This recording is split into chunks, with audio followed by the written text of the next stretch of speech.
제5장. 그러므로 사랑을 받는 자녀같이 너희는 하나님을 본받는 자가 되고, 그리스도께서 너희를 사랑하신 것 같이 너희도 사랑 가운데서 행하라. 그는 우리를 위하여 자신을 버리사 향기로운 제물과 희생 제물로 하나님께 드리셨느니라. 음행과 온갖 더러운 것과 탐욕은 너희 중에서 그 이름조차도 부르지 말라. 이는 성도에게 마땅한 바니라. 누추함과 어리석은 말이나 희롱의 말이 마땅치 아니하니 오히려 감사하는 말을 하라. 너희도 정녕 이것을 알거니와 음행하는 자나 더러운 자나 탐하는 자 곧 우상 숭배자는 다 그리스도와 하나님의 나라에서 기업을 얻지 못하리니, 누구든지 헛된 말로 너희를 속이지 못하게 하라. 이로 말미암아 하나님의 진노가 불순종의 아들들에게 임하나니, 그러므로 그들과 함께하는 자가 되지 말라. 너희가 전에는 어둠이더니 이제는 주 안에서 빛이라. 빛의 자녀들처럼 행하라. 빛의 열매는 모든 착함과 의로움과 진실함에 있느니라. 주를 기쁘시게 할 것이 무엇인가 시험하여 보라. 너희는 열매 없는 어둠의 일에 참여하지 말고 도리어 책망하라. 그들이 은밀히 행하는 것들은 말하기도 부끄러운 것들이라. 그러나 책망을 받는 모든 것은 빛으로 말미암아 드러나나니, 드러나는 것마다 빛이니라. 그러므로 이르시기를 잠자는 자여 깨어서 죽은 자들 가운데서 일어나라. 그리스도께서 너에게 비추이시리라 하셨느니라. 여러분 성경이 있으시면 오늘 에베소서 본문 5장을 좀 펼쳐놔 주시면 좋겠고요. 본문의 주제부터 해서 좀 여러분에게 미리 나눠드린 교환의 내용을 위주로 오늘은 본문 자체에 대한 이야기를 좀 주로 하고, 주일날 이 본문이 이제 우리 교회 공동체 안에 하나님께서 그리신 그 교회로서 어떤 부분이 우리 본문 말씀이 우리에게 어떻게 적용되어야 할지, 이런 것들을 저희가 이제 주일날 함께 더 이어서 나누려고 합니다.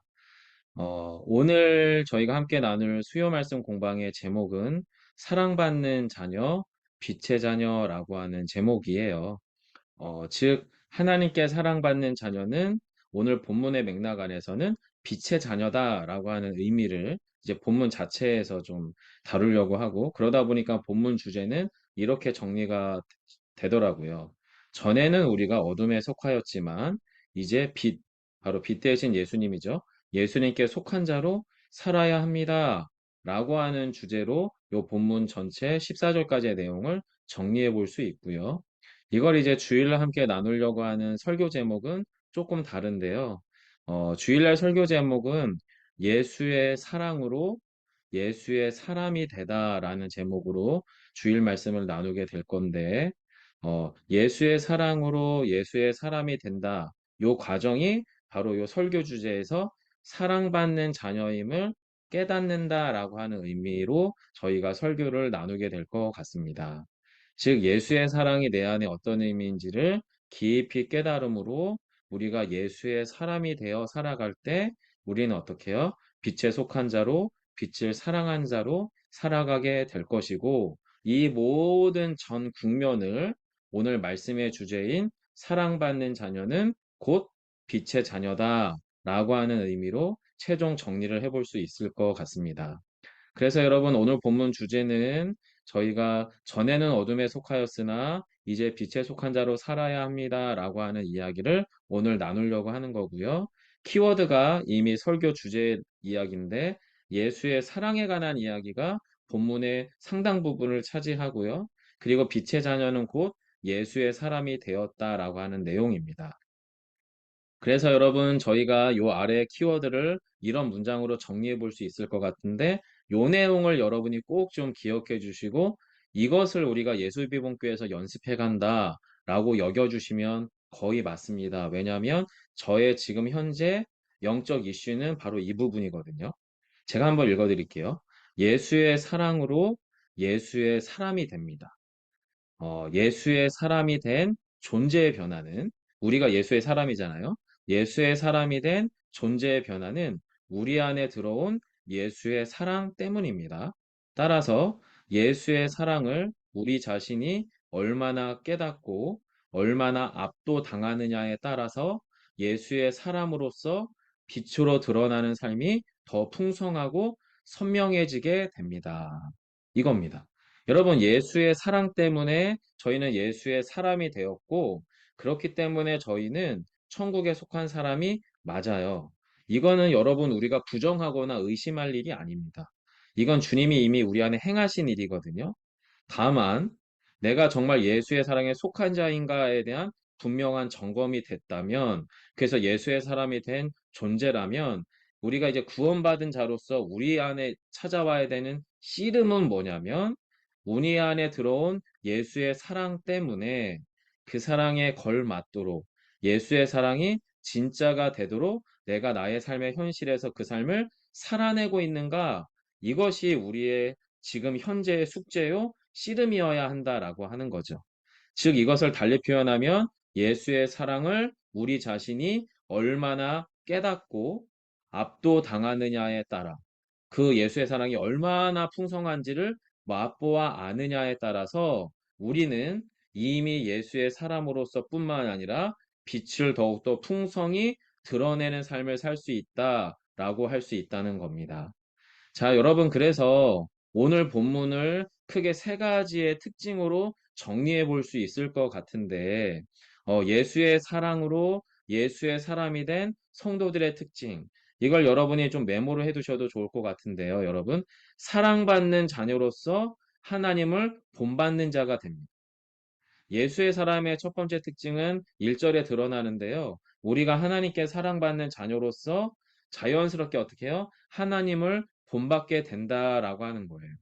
자, 여러분, 여기서 하나님을 본받는다라고 하는 것은 달리 표현하면 닮아간다라고 하는 표현인데, 동화라고도 표현하죠. 동화. 여러분, 여기서 이 동화된다는 것이 긍정적 의미와 또 구별해야 되는 의미가 좀 있습니다. 맹종이라고 하는 게 있어요. 동화와 맹종은 한 끗 차이입니다. 자, 근데 진짜 참신앙에서 일어나는 일은 동화고요. 이단이나 사입이나 건강하지 않은 교회에서 일어나는 일은 맹종입니다. 여러분, 참신앙은 동화로 연결되고요. 이단이나 사입이나 건강하지 않은 교회에서 나타나는 현상은 맹종이에요. 자, 그럼 여러분, 동화라고 하는 건 뭐냐? 동화는요, 하나님에 대하여 또 우리가 믿고 있는 바에 대하여 깊은 공감과 이해가 일어납니다. 그리고 이 깊은 공감과 이해에 기초한 인격적인 반응이 일어나는 것을 저희는 동화라고 부릅니다. 즉, 공감과 이해에 기초한 신앙적인 활동, 인격적인 반응은 우리 안에서 하나님을 닮아가고 싶어 하게 만듭니다. 우리 안에서 정말로 아주 신실한 하나님의 사람들을 더 사랑하고 존귀히 여기며 그들과 같아지기를 꿈꾸게 한다는 거예요. 그게 동화예요. 이것은 여러분, 기본적으로 공감이 전제돼야 돼요. 나와 그의 입장이 서로 동일시되면서 그의 입장이 헤아려지는 상태가 공감이고요. 이해라고 하는 것은 서로의 다름에 대해서 수용하되 서로의 다름에 대해서 자유롭게 질문하고 자유롭게 대답하면서 서로가 서로에게 연결되었다라고 하는 것을 깨달을 수 있는 상태. 이것이 이해거든요.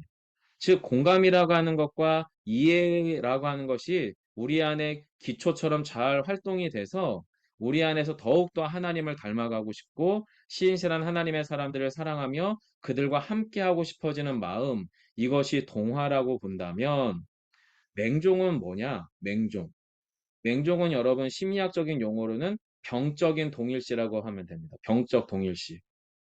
맹종과 병적 동일시의 현상은 뭐냐면요, 그렇게 안 하면 지옥 갈 것 같은 거예요. 두려움이죠, 두려움. 그리고 이렇게 하라고 계속 억압적인 메시지들이 나갑니다. 그리고 그렇게 하지 못하면 내가 신앙 가운데에서 떨어져 버릴 것 같은 공포감을 조성합니다. 한마디로 여러분, 종교 활동을 하든 신앙 활동을 하든, 한마디로 교회 안에 있든 교회 밖에 있든, 또는 그 어떤 집단들 안에 머물러 있을 때, 심지어 그것이 가정 안에 있을지라도 우리를 움직이는 힘이 두려움이다, 억압이다, 공포다. 그렇게 되면 어떤 일이 일어나냐면 자녀들이 부모에 대한 맹종이 일어나고요. 그리고 폭압적인 아버지에 대한 자녀들의 병적인 동일시가 일어나게 됩니다. 즉, 맹종과 병적인 동일시는 깨어진 가정에서나 깨어진 교회에서나 이단이나 사이비 안에서 동일하게 일어나는 병적 현상들이거든요. 그래서 이 맹종과 병적인 동일시는 한마디로 이런 의미예요. 두려움과 억압, 공포 등에 의해서 무의식적으로 그 교주나 아니면 집안의 주도적인 그 누군가, 권력자에게 무의식적으로 추종하게 되는 거예요. 그리고 추종하는 것을 합리화하면서 순응하는 상태까지 이르게 되는 것, 이것이 맹종과 병적인 동일시입니다. 그래서 여러분 성숙한 신앙이 아니에요. 그건 건강한 신앙생활도 아니거든요. 그리고 가정 안에서도 그런 가정은 많이 아파요, 사실은. 건강할 수가 없어요. 즉 우리가 가지고 있는 신앙이라고 하는 것은 상대방에 대한 깊고 균형 잡힌 공감, 그리고 서로에 대해서 충분히 질문하고 대답하며 이해할 수 있는 토양이 형성되어 있는 상태에서 자유롭고 긴밀하게 오고 가는 인격적 활동, 이게 신앙생활이고 이게 그 건강한 교회에서 일어나는 동화입니다. 동화. 하나님을 닮아가고 싶어 하는 것. 그래서 여러분 사랑받는 자녀로서 하나님을 본받는 자라고 하는 것은 이것이 하나님과의 건강한 사랑의 관계 안에서 자연스럽게 하나님을 닮아가고 싶어지는 상태, 이것이 예수의 사랑으로 예수의 사람이 된 성도들의 특징이다라고 하는 것을 꼭 기억해 주세요. 여러분, 근데 여기서 기억해 주실 게, 그러면 우리 신앙생활, 저를 포함해서 우리가 항상 이렇게 건강하고 균형 잡힌 생활만 가능하냐? 결론적으로 말씀드리면 불가능합니다. 불가능합니다. 우리 안에는 옛사람의 흔적이 있거든요. 그리고 우리 안에는 죄와 욕망에 반응하고자 하는 자기 중심성도 있습니다. 그런 것들에게 더 많은 의존이 일어나면 그것들의 영향을 받음으로 지난 주일날 우리가 말씀드렸던 허망한 마음, 이런 것들의 영향을 받음으로 말미암아 사실은 건강한 신앙생활이 아닌 경우도 우리 안에 종종 생기는데, 제가 이런 설명을 드림으로 우리가 함께 기억하기 원하는 게 뭐예요? 내 안에 참 신앙의 모습과 그렇지 않은 모습에 대한 분별과 구별을, 내가 내 신앙이 어떤지를 설명해낼 수 있으므로 내 안에서 하나님이 원하시지 않는 것들을 어떻게 해요? 분별하고 그것들을 조정할 수 있겠죠. 그러면서 진짜 참 신앙의 자리로 우리를 더욱더 건강하게 가져다 놓을 수 있기 때문에 이런 말씀들을 좀 미리 드리고요. 두 가지 더 결론적으로 말씀드리면, 예수 안에서 빛이 됩니다. 빛이신 예수님 안에 들어가니 당연히 내가 빛이 되는 거죠. 여러분 그러니까 아무리 작은 불빛도 태양 안으로 들어가면 그 태양의 더 강렬한 불빛 때문에 그 전구의 빛은 아무런 효력이 없는 것처럼, 우리가 예수 안에 들어가게 되면 우리가 빛 자체에 삼켜지기 때문에, 아니면 빛 자체에 속해지기 때문에 우리가 빛의 자녀가 된다는 겁니다. 그게 8절의 의미라고 이해하시면 되겠고요. 그래서 마지막 14절에서 사도 바울이 뭐라고 권면하냐면, 여러분은 더 이상 잠자는 자가 아닙니다 라고 이야기합니다. 그리고 깨어나십시오라고 이야기합니다. 저희 원준이가 항상 아빠한테 얘기하는 게 아빠 깨어나 이렇게 얘기하거든요. 저희 아들은 표준법이 아빠 일어나가 아니에요. 아빠 깨어나 깨어나 그렇게 얘기하는데, 여러분이 지금 사도 바울이 14절에서 잠자는 자가 아닙니다 여러분, 여러분은 깨어나십시오, 그리고 예수의 빛을 비추는 자가 되십시오라고 이야기합니다. 즉 본문 1절로부터 14절 사이에서 예수의 사랑으로 예수의 사람이 된 성도들의 특징은, 첫 번째는요, 하나님을 본받는 자가 됩니다. 빛의 자녀가 되었습니다. 그리고 예수의 빛을 비추는 자이다라고 하는 내용을 저희가 성도들의 특징으로 볼 수가 있어요. 자, 여러분, 그러면 오늘 저희가 본문을 조금 더 자세하게 살펴보면서 본문 안에서 중요한 주제들과 또 맥락들을 좀 살펴보는 시간을 가질 건데요. 1절로부터 5절입니다. 1절로부터 5절. 네, 오늘은 첫 화면에 저희 전영미 지사님 보이셔서 감사합니다. 지사님 성경책에서 1절로부터 5절을 좀 천천히 한번 읽어봐 주시겠어요? 마이크를 한번 풀어주시고. 그러므로 사랑받는 자녀같이 너희는 하나님을 본받는 자가 되고 그리스도께서 너희를 사랑하신 것 같이 너희도 사랑 가운데서 행하라. 그는 우리를 위하여 자신을 버리사 향기로운 제물과 희생 제물로 하나님께 드리셨느니라. 음행과 온갖 더러운 것과 탐욕은 너희 중에서 그 이름조차도 부르지 말라. 이는 성도에게 마땅한 바니라. 누추함과 어리석은 말이나 희롱의 말이 마땅치 아니하니 오히려 감사하는 말을 하라. 너희도 정녕 이것을 알거니와 음행하는 자나 더러운 자나 탐하는 자, 곧 우상 숭배자는 다 그리스도와 하나님의 나라에서 기업을 얻지 못하리니. 네, 여기서 여러분에게 이해를 조금 더 쉽게 해드리고자 어, 1절부터 2절까지를 한 의미로 자르시고 그 다음에 3절부터 5절까지를 보시게 되면 2절에서도 제사에 관한 이야기가 한번 나오고요. 그 제사는 예수님께서 단번에 완성하신 예수 그리스도의 희생제사 이야기가 2절이에요. 어떻게 표현되어 있냐면 그리스도께서 너희를 사랑하신 것 같이 너희도 사랑 가운데 행하라. 그는 우리를 위하여 자신을 버리사 향기로운 제물과 희생제물로 하나님께 드리셨느니라 라고 하면서 주님께서 우리 안에 행하신 사랑의 의미가 무엇인지를 예수님의 희생제사를 통해서 설명을 해놓았는데 요것과 정확하게 우리 안에 대립되는 또 하나의 형태의 제사 내지는 제물이 뭐냐면 5절에 보시면 중간입니다. 너희도 정녕 이것을 알거니와 음행하는 자나 더러운 자나 탐하는 자는 곧 우상 숭배자다 라고 이야기하므로 2절에서는 예수님의 희생제사 이야기가 나오고요. 뒤에서는 지금 우상 숭배에 관한 이야기가 나오면서 이 두 가지가 은근히 대립되고 있는 상태를 볼 수 있어요. 자, 그러면서 여러분 이 두 가지를 기억하고 표준 세번역 여러분과 제가 좀 더 이해하기 쉬울 수 있는 언어로 좀 번역이 다시 번역되어 있는 구절인데 그걸 제가 화면을 보면서 천천히 읽어 드릴게요. 이런 의미입니다. 그러므로 여러분은 사랑받는 자녀답게 하나님을 본받는 사람이 되십시오. 그리스도께서 여러분을 사랑하사 우리를 위하여 자기 몸을 하나님 앞에 화목 예물과 희생 제물로 내어주신 그 사랑 안에 살아가십시오. 더 이상 음행이나 온갖 더러운 행위나 탐욕은 그 이름조차 여러분의 입에 담지 마십시오. 그것이 성도에게 합당합니다. 이어서 그 다음 화면인데요. 누추함이나 어리석은 말과 저속한 농담은 여러분에게 어울리지 않습니다. 오히려 감사에 넘치는 말을 하십시오.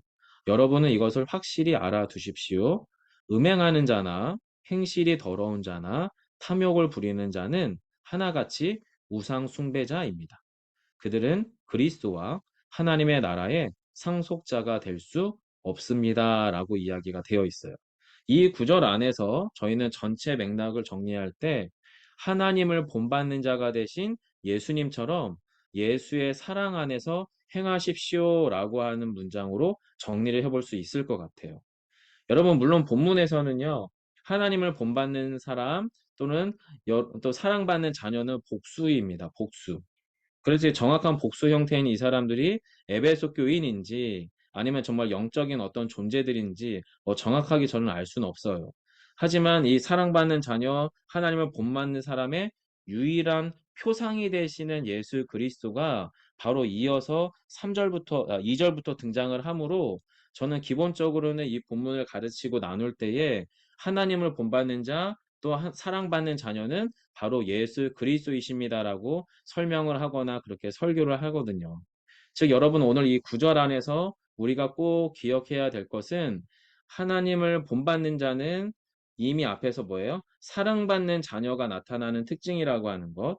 그리고 반대로 사랑받는 자녀로서 하나님을 본받는 자리와 대립적으로 나타나고 있는 사람들이 누구냐면 그게 우상 숭배자들인데 사도 바울이 말하는 우상 숭배는 어떤 다른 이방의 신전에 들어가서 제사 드리는 사람을 물론 포함하겠지만 제사 드리러 다른 신전에 들어가는 사람뿐만 아니라 어떤 사람을 우상 숭배자라고 지금 사도 바울이 규정하냐면 음행하는 자, 그리고 행실이 더러운 자, 또 자기 욕망에 사로잡혀 탐욕을 부리는 자들 역시도 우상 숭배자다라고 이야기하고 있다라고 하는 겁니다.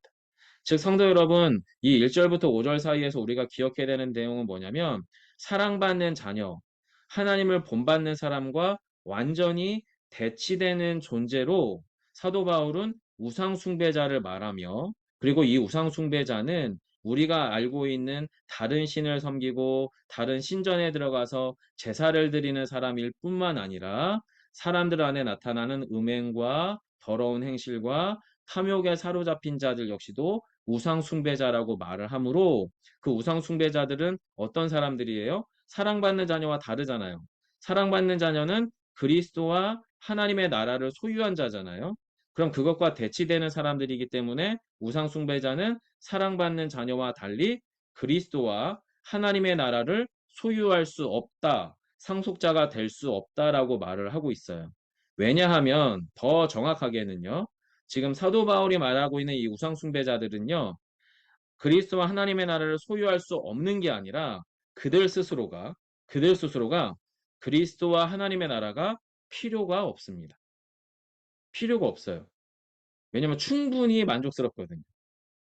자신은 음행을 하는 이유가 하나님의 성전인 자신의 몸으로 그냥 자신의 몸의 쾌락을 추구하고 담아내는 게 훨씬 더 중요하기 때문에 음행을 하는 순간, 그 순간과 그 찰나에 그리스도와 하나님의 나라가 필요가 없습니다. 더러운 행실을 탐하는 사람의 특징도 마찬가지인 거예요. 그것에 참여하는 순간, 그 순간과 그 찰나에 그 선택은 그리스도와 하나님의 나라가 필요 없기 때문에 일어나는 일이다라는 거죠. 탐욕이라고 하는 것은 마찬가지죠. 허망한 마음, 지난주 나눴던 허망한 마음을 가장 강력하게 움직이는 힘이 자기 욕망이잖아요. 자기 숭배고 이것들이 결국 가득 차면 거기에는 그 순간에 그 존재에게 그리스도와 하나님의 나라는 필요 없어요. 설령 필요하더라도 여러분, 그들에게 그리스도와 하나님의 나라가 필요한 이유는 자기 만족, 자기 성공, 자기 쾌락을 위해서 그리스도와 하나님을 이용하는 것이지 결코 그리스도와 하나님의 나라가 우리에게 가져다 주시는 질서 안에 속할 수 없는 존재다라고 하는 거예요. 여러분, 그런데 혼란을 겪으시면 안 되는데, 어? 나도 신앙생활 하다 보면 그런 실수를 범할 수 있지 않나? 그러니까 지금 예수 믿는 사람을 이야기하고 있는 게 아니에요. 예수 믿지 않고 예수 구원의 그 약속 안에 들어와 있지 않은 상태의 사람들을 이렇게 묘사하고 표현하는 거예요. 즉, 이들은 사랑받는 자녀와 대립되고 대조되는 존재들로서 하나님을 본받는 게 불가능한 존재이다 보니 그들에게는 사실 그리스도와 하나님의 나라가 필요 없는 거죠. 따라서 여러분, 이 본문 1절로부터 5절 사이에서 우리가 첫 번째 나눠야 되는 질문은 이겁니다. 우리 안에 가장 먼저 일어나고 고백해야 되는 사건은 뭐냐면, 아, 그럼 나도 우상숭배자의 자리에 미끄러질 수도 있는 거 아니야? 그 질문이 아니라 이미 저랑 여러분 안에 찾아오신 예수님의 사랑, 예수님의 사랑을 나는 매 순간 어떻게 발견하고 있는가라는 질문이 필요합니다. 한마디로 뭐냐면 그 예수 그리스도의 십자가의 사건이 매 순간 나에게 어떤 의미로 다가오는지에 대한 충분한 묵상과 고백, 그리고 그 십자가 사건에 대한 결단이 우리 안에서 지속적으로 일어나야만 우리는 내가 예수에게 속한 자로서 오늘 현재를 살아갈 수 있다라고 하는 거예요. 왜냐하면 그렇지 않으면 우리는 우리의 옛사람의 습성대로 허망한 마음을 채우는 방식으로 순식간에 그 자리로 돌아갈 수밖에 없는 연약한 존재이기 때문에 그래요. 자, 그렇다면 어떻게 우리 안에서 예수의 사랑을 발견할 수 있을까라고 하는 질문을 가지고 다시 본문 2절로 가면 이렇게 표현되어 있습니다. 그리스도께서 여러분을 사랑하신 것 같이 여러분도 사랑 가운데 행하십시오. 그는 예수님입니다. 예수님은 누구를요? 우리를 위하여 자신을 버리사 향기로운 제물과 희생 제물로 하나님께 드리셨습니다라고 이야기합니다. 즉 우리 안에서 예수의 사랑을 발견할 수 있는 유일한 단서는 예수 그리스도의 십자가의 사건을 믿는 겁니다. 믿는 겁니다. 믿음. 예수님께서 저와 여러분을 사랑하셨어요. 그리고 저와 여러분을 위해서 당신의 몸을 하나님 앞에서 기꺼이 화목제물과 희생제물로 내어드리심으로 우리의 모든 존재를 바꿔놓으셨다는 겁니다. 더 이상 우리는 우상숭배자의 자리에 거하지 않아도 될 수 있는 존재로 우리를 부르셨다라고 하는 겁니다. 이것을 믿는 겁니다. 그리고 그 믿음 가운데에서 이제는 우상숭배의 질서나 탐욕이 작동되는 질서나 음행이나 여러 가지의 죄악들이 작동되는 삶의 자리에서 우리를 옮겨서 십자가의 사랑이 작동되는 삶의 자리에서 살아가기로 어떻게 해요? 결정하는 겁니다. 우리가 그 결정을 할 수 있는 힘은 예수 그리스도의 십자가의 사건이 이미 나 안에 찾아와서 나를 위한 사건이 되었다라고 하는 그 사건, 그 고백, 그 경험이 기초입니다. 십자가의 구원의 감격과 사랑이 내 안에 현실이 되었기 때문에 그 사랑 때문에 이제 나는 그 십자가의 사랑이 작동되는 삶의 자리에서 살아야겠구나 라고 하는 결정을 하고 싶어지는 거예요. 여러분, 이거 되게 엄청난 차이예요. 예수님을 사랑하기 때문에 예수님의 뜻대로 살아보고 싶어지는 거, 이거 저와 여러분 안에 의식적으로 일어나기도 하고 무의식적으로 일어나기도 하는데, 여러분, 이게 우리 안에서 자연스럽게 일어나다 보니까 이게 아무나 그런 마음을 품을 거라고 생각하시지만 심각한 오해세요. 그런 마음 아무나 찾아오지 않습니다. 예수가 믿어져야만, 예수가 사랑스러워져야만 예수님의 뜻대로 사랑 안에서 살고 싶어집니다. 아무나 그렇게 되지 않습니다. 즉, 저랑 여러분이 오늘 이 말씀 가운데에서 고민하시고 질문하셔야 되는 것은, 아, 나도 우상숭배자 같이 실수하는 거 아니야? 이런 두려움, 공포, 염려, 이런 것에 미끄러지셔야 될 게 아니라, 아, 내 안에 오신 예수 그리스도의 십자가의 사건이 나에게 이런 의미구나라고 하는 것을 한 번 더 어떻게 해요? 갱신하시는 게 중요합니다. 그래서 우리 안에 그렇게 새로워지는 예수 십자가의 사랑의 고백이 나를 다시금 어디로요? 예수 십자가의 사랑이 작동되는 삶의 자리로 옮겨놓도록 우리를 이끌고 있다는 것을 인정하고 고백하고 결정하는 게 너무 중요하다라고 하는 거죠. 자, 그래서 여러분, 십자가의 사랑이 작동되는 삶의 자리가 어떤 자리여야 하는가? 이것을 저희가 주일날 복음대화의 첫 번째 주제로 나누게 될 건데요. 여러분, 십자가의 사랑이 작동되는 삶의 자리는 역설적으로 어떤 자리냐면요. 전혀 사랑이 작동할 수 없다고 확신할 만한 그 현장에서 도저히 사랑할 수 없을 것 같고, 사랑이 작동될 수 없을 것 같고, 사랑이 작동되면 안 될 것 같은 바로 그 자리에서 그 십자가의 사랑이 필요합니다. 그 십자가의 사랑. 그 현장이 어떤 곳이냐? 첫 번째는요. 저와 여러분의 옛사람, 우리의 허망한 마음이 작동되는 곳, 거기에서 예수님의 십자가의 사랑이 필요합니다. 우리의 옛사람과 우리의 허망한 마음이 작동되는 곳에는요, 불신앙이 난무합니다. 불순종이 난무합니다. 저희가 지금 모세오경을 다루고 있잖아요. 모세오경에서 이스라엘 백성 출애굽 1세대가 왜 광야 땅에서 싹 지워졌어요? 그들의 불신앙과 불순종이 그들의 삶의 흔적의 전부였기 때문이에요. 그래서 그들을 하나님이 그냥 광야 땅에서 그렇게 부르셔서 당신의 약속의 나라로 옮기신 후에 이스라엘의 출애굽 2세대를 다시금 가나안 교회로 초대한 거예요. 광야 교회에서 하나님의 음성을 충분히 들었고 눈으로 봤음에도 믿을 수 없는 그들을 그냥 광야 땅 가운데에서 그렇게 그들의 자연적 시간을 보내게 하시고 출애굽 2세대를 가나안 교회 제2의 개척 교회인 가나안 교회에서 또 하나의 복음적 삶을 살도록 그들을 트레이닝하는 게 지금 이제 신명기를 지나 여호수아의 이야기라고 볼 수 있는 것처럼 우리의 옛사람, 우리의 허망한 마음이 작동되는 바로 그곳은 불신앙과 불순종이 난무하는 곳이고 내 안에 죄악이 재생산되는 곳이거든요. 그래서 나의 죄악이 재생산되는 바로 그곳에서 일어나야 되는 일은 뭐냐면 거기서는요 개인적 회심이 일어나야 됩니다. 매 순간 예수 십자가의 사랑이 나의 그 허망한 마음, 옛사람 앞에 서서 내 안에서 개인적 회심이 끊임없이 일어나야 되는 곳이 바로 예수 십자가의 사랑에 필요한 바로 그곳입니다. 왜냐면 거기는 십자가의 사랑이 아니고는 우리가 옛사람의 틀을 깨트릴 수 없거든요. 우리의 허망한 마음에 자꾸만 먹이를 줄 수밖에 없거든요. 거기에 예수 십자가의 사랑이 필요한 거고요. 두 번째 예수 십자가의 사랑이 필요한 곳은 이런 옛사람의 집합처가 되는 저도 옛사람이 작동되고요. 저희 아내도 옛사람이 작동되고 심지어 우리 4명의 꼬마아이도 옛사람이 작동되는 곳이 어디예요? 아이러니하게도 가정입니다. 가정. 그럼 여러분 옛사람이 작동되는 저와 아내와 아이들 4명이 옛사람의 그 습관대로 습성대로 가정에서 충돌할 경우 누가 이길까요?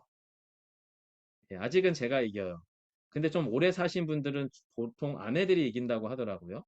예, 저는 아직은 5번 하면은 3번은 제가 이기고 2번은 아내가 이기는 것 같아요. 그러면 절대적인 피해자는 우리 꼬마 아이들이 되겠죠. 즉 여러분 옛사람들의 집합처예요. 사실은 냉정하게 말하면 우리가 새 사람을 옷 입지 않는 한, 우리가 하나님의 그 질서 안으로 들어가지 않는 한, 우리가 거룩한 그 영적 싸움 안에서 예수의 사랑이 진짜가 되는 방식으로 살아가기로 결정하지 않는 한, 우리의 가정은요, 우리의 교회는요, 또 여러분의 삶의 생업의 현장과 삶의 자리와 관계는요, 다 옛사람의 집합처거든요. 옛사람의 집합처. 자, 그래서 이런 곳 가운데서 일어나야 되는 일, 예수 십자가의 사랑이 그 가운데 들어와서 일어나야 되는 일은 뭐냐면 공동체적 회심입니다. 1차적으로는 우리 내면에서 일어나야 되는 개인적 회심이고요. 2차적으로 우리 안에 일어나야 되는 일은 공동체적 회심입니다.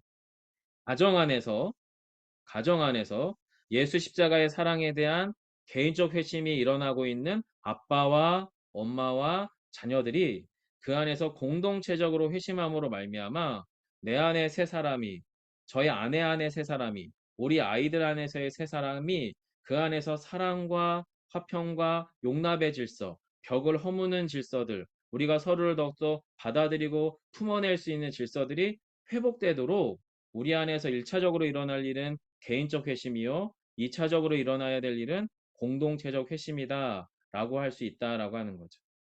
바로 이 극단적인 역설과 도전 앞에서 지금 사도 바울은 우리를 뭐라고 이야기하는 거예요?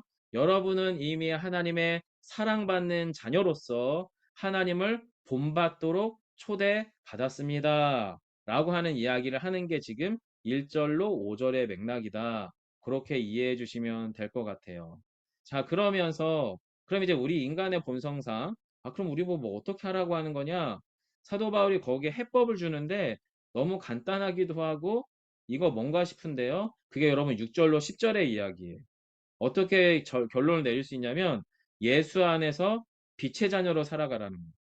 빛의 자녀로. 자, 예수 안에서 빛의 자녀로 살아가라고 하는데 무엇을 요청하냐? 그게 여러분 6절로 10절의 맥락인데요. 네, 신우 형제가 네, 성경책이 있을 거잖아요. 그죠? 자, 신우 형제가 8절부터 10절까지만 한번 읽어 주실래요? 8절로부터 10절. 너희가 전에는 어둠이더니 이제는 주 안에서 빛이라. 빛의 자녀들처럼 행하라. 빛의 열매는 모든 착함과 의로움과 진실함에 있느니라. 주를 기쁘시게 할 것이 무엇인가 시험하여 보라. 네, 10절까지. 고마워요. 자, 여러분, 이 8절부터 10절 가운데 사도 바울이 지금 선언하는 게 뭐냐면, 여러분은 전에는 어둠이었습니다. 어둠과 같은 겁니다. 아니면 어둠 안에 있었습니다가 아니고요. 여러분은 전에는 어둠이었습니다. 그런데 뭐라고 말하냐면, 이제는 주 안에서 빛입니다. 자, 여러분, 빛이라고 선언을 해놓고서, 그리고 뭐라고 얘기하냐면, 그런데 빛의 자녀들처럼 행하십시오라고 이야기해요. 여러분, 주 안에서 빛입니다라고 얘기하면, 여러분이 빛으로서 행하십시오라고 말해도 되잖아요. 근데 지금 빛의 자녀들처럼 행하십시오라고 이야기한다는 거예요. 자, 그러면서 8절 윗부분에는 무슨 이야기를 하고 있는 거냐면 6절과 7절은 제가 읽어드릴게요. 누구든지 헛된 말로 너희를 속이지 못하게 하십시오. 이로 말미암아 하나님의 진노가 불순종의 아들들에게 임한 것처럼 그러므로 그들과 함께하는 자가 되지 마십시오. 뭐예요? 그들의 질서 안으로 들어가지 마세요라고 하는 이야기를 하는 겁니다. 자, 여러분 그 얘기를 저희가 화면을 통해서 한 번 더 좀 더 쉬운 버전으로 번역된 걸 한번 읽어볼게요. 제가 읽어드릴게요. 여러분은 어떤 사람들에게도 공허한 말로 속지 마십시오. 우리의 구원과 믿음을 자꾸만 속이는 사람들이 있는데 그것들에게 속지 말라는 거예요. 이런 일 때문에 하나님의 진노가 불순종의 아들들에게 임하는 겁니다. 그러므로 여러분은 그런 사람들과 어떻게 해요? 함께하지 마십시오. 그들의 질서 안으로 들어가지 마십시오. 물론 여러분도 전에는 어둠이었습니다. 하지만 지금은 주님 안에서 빛입니다. 주님 안에서. 빛의 자녀로서 살아가세요. 빛의 열매는 모든 선함과 의로움과 진실함으로 이루어집니다. 이제 주께서 기뻐하시는 일이 여기가 중요한데요. 이제 주께서 기뻐하시는 일이 무엇인지를 시험하여 배우시기를 힘쓰십시오. 우리가 해야 될 일이 빛의 자녀인데 빛의 자녀가 된 이유는 뭐냐면 주님 안에서 빛이기 때문이고 앞에서 말씀드렸잖아요. 작은 전구가 태양 속으로 들어가 버리면 그 빛은 태양 속에 속해져 버리기 때문에 그냥 빛인 거예요. 그런 것처럼 우리가 주님 안에서 빛이기 때문에 빛의 자녀로 살아가라라고 하는 거예요. 빛의 자녀로. 자, 그럼 빛의 자녀로 살아간다라고 하는 것이 무엇이냐? 저는 여러분 사실 이게 저와 여러분을 더욱 더 놀랍도록 초대하는 것 같거든요.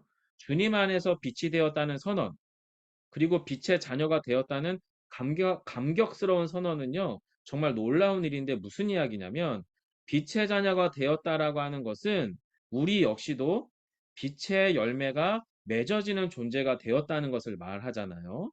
자, 그런데 이 빛의 열매들은 내가 맺는다고 해서 맺을 수 있는 열매가 아니에요. 선해야겠다라고 해서 선해지는 사람이 있는가? 그러니까 의로워져야 된다고 해서 정의로워진다고 해서 정의로워질 수 있는 사람이 있는가? 진실해져야 된다고 해서 진실해지는 사람이 있는가? 상대적이거든요. 상대적입니다. 나보다 비교적 더 선한 사람이 있고요. 나보다 비교적 더 악한 사람이 있겠죠. 근데 그 기준이 뭐예요? 저예요, 저. 저. 여러분, 저보다 훨씬 정의로운 사람이 있고요. 저보다 훨씬 더 불의한 사람이 있겠죠. 기준이 뭐예요? 바로 접니다. 진실함도 마찬가지입니다. 저보다 비교적 진실한 사람이 저보다 비교적 덜 진실한 사람이 있어요. 저 성경이 말하는 가장 완전한 선함과 의로움과 진실함의 열매는 우리가 맺을 수 있는 게 아니죠. 그럼 어떻게 맺을 수 있느냐? 빛이신 주님 안으로 들어가서 빛이 되어서 빛으로서 열매를 맺어야 한다라고 하는 겁니다. 예수를 통해서 예수로 열매 맺게 되는 것, 그것이 어떤 형태는 선함이요, 어떤 형태는 의로움이요, 어떤 형태는 진실함이 될 수 있는 거죠. 성도 여러분, 그래서요, 빛의 열매라고 하는 것은요, 본질과 근원이 예수와 붙어 있을 때 그 열매는 같습니다. 예수와 같은 본질이고 예수가 근원이 되면 결국에 열매는 같은 거죠. 즉 우리가 해야 될 일이 뭔 거예요? 그래서 지금 여기서 어둠과 빛을 비교하는 거예요. 사도 바울이 우리에게 요청하는 일이 뭐냐면 우리에게 익숙한 어둠의 자리에서 떠나서 주님께서 기뻐하실 만한 삶의 자리가 어느 자리인가? 주님께서 드러나실 만한 주님이 진짜가 되실 만한 삶의 자리가 무엇인가를 어떻게 해요? 시험하여 배우십시오라고 이야기합니다. 달리 말하면 주님께서 기뻐하실 만한 삶의 자리에서 우리 자신과 나의 삶을 시험하여 배우라라고 이야기하는 거죠. 이것을 저희가 어떻게 표현하냐면 예수가 예수로 드러나는 삶을 연습해야 된다라고 말할 수 있을 것 같습니다.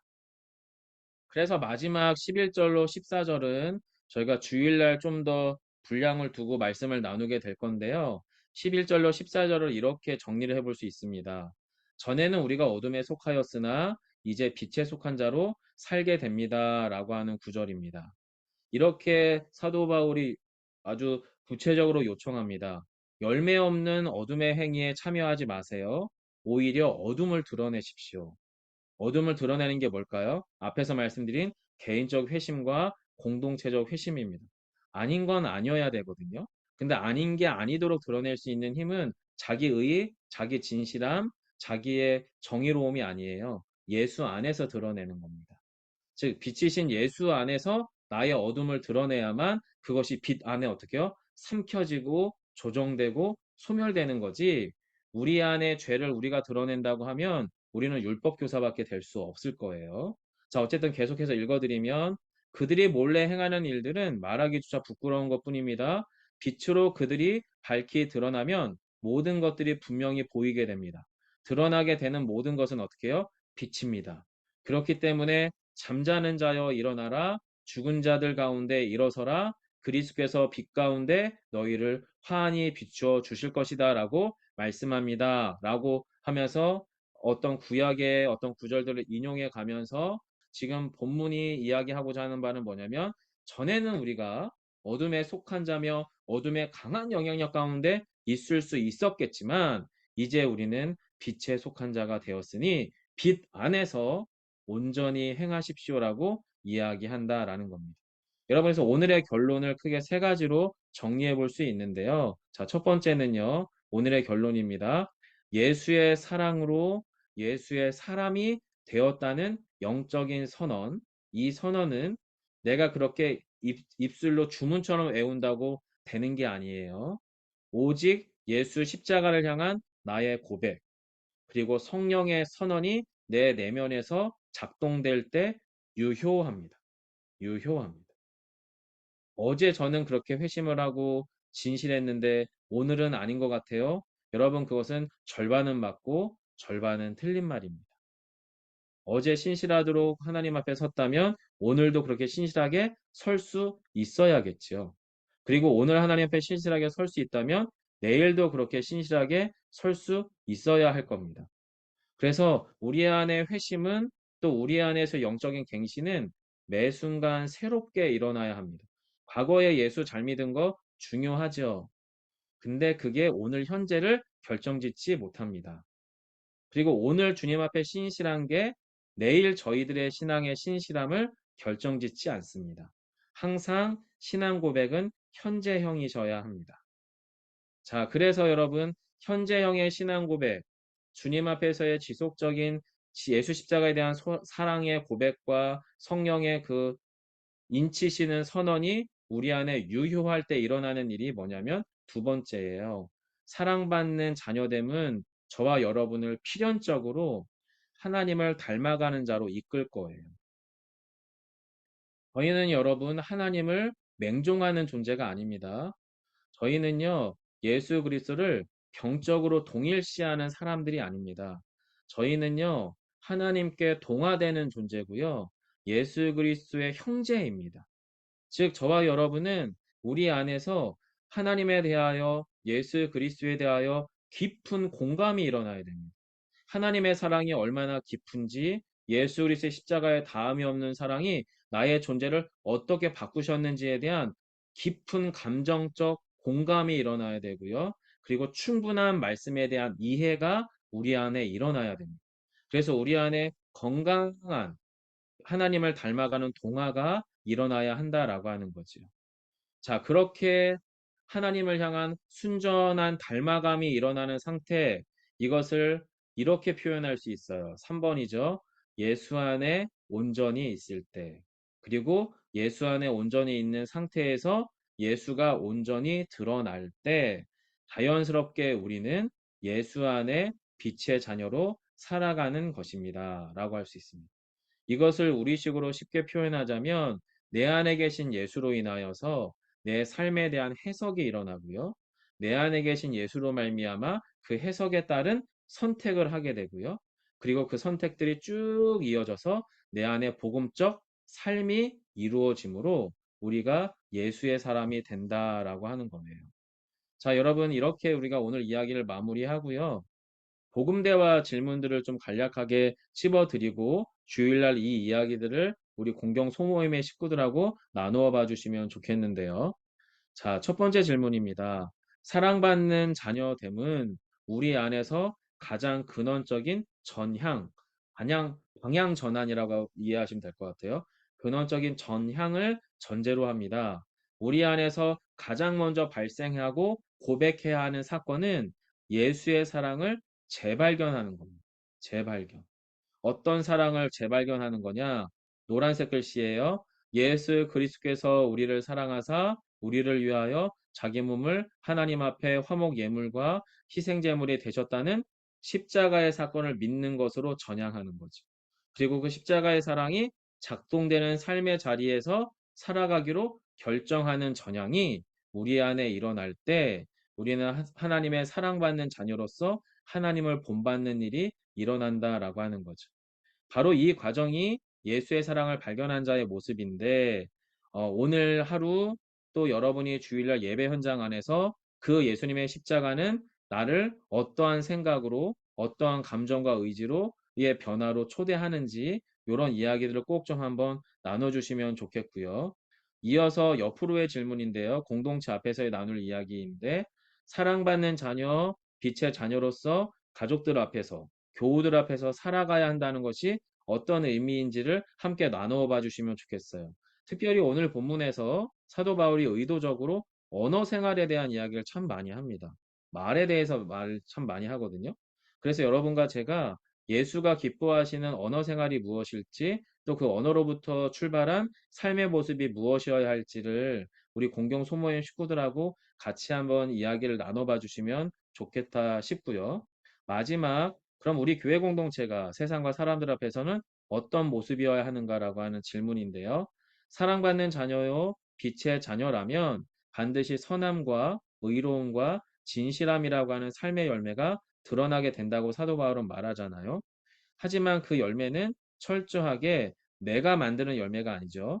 예수의 빛이 비추어지는 삶의 자리와 현장에서 이루어지는 하나님의 일입니다. 하나님의 일.